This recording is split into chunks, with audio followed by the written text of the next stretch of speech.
To the point একটা প্রশ্ন করছি আপনাদের। আমরা শেখ হাসিনাকে কেন হটালাম? জুলাই মাসের 14-15 তারিখ যে দাবিগুলা ছাত্র জনতা, বিশেষ করে বিশ্ববিদ্যালয়ের ছাত্ররা উত্থাপন করছিল সরকারের কাছে, ওই সময়কার প্রাইম মিনিস্টার শেখ হাসিনা সবগুলো মেনে নিতেন।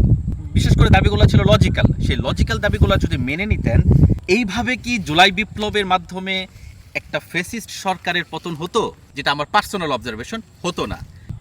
শেখ হাসিনার ইগো, শেখ হাসিনার বেইনসাফি আচরণ যথারীতি সে বিগত 15 বছর যেভাবে করে গিয়েছে, সে ওটাতেই অটল ছিল।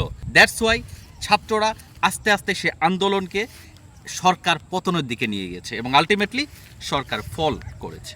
আমার আরেকটা প্রশ্ন, শেখ হাসিনার যদি দাবিগুলো মেনে নিত যথারীতি, তাহলে বিএনপির কি হতো? বিএনপি কি এইভাবে এখন যেভাবে গর্জন তর্জন করছে এই সুযোগ পেত? সে তো নির্বাচনের সে দাবি নেই, 5 বছর পরে তাদেরকে আবার পলিটিক্স করতে হতো। 2029 সালে যে নির্বাচনটা হতো, বাট সবচেয়ে বেশি বেনিফিট পেয়েছে বিএনপি কিছু না করেই।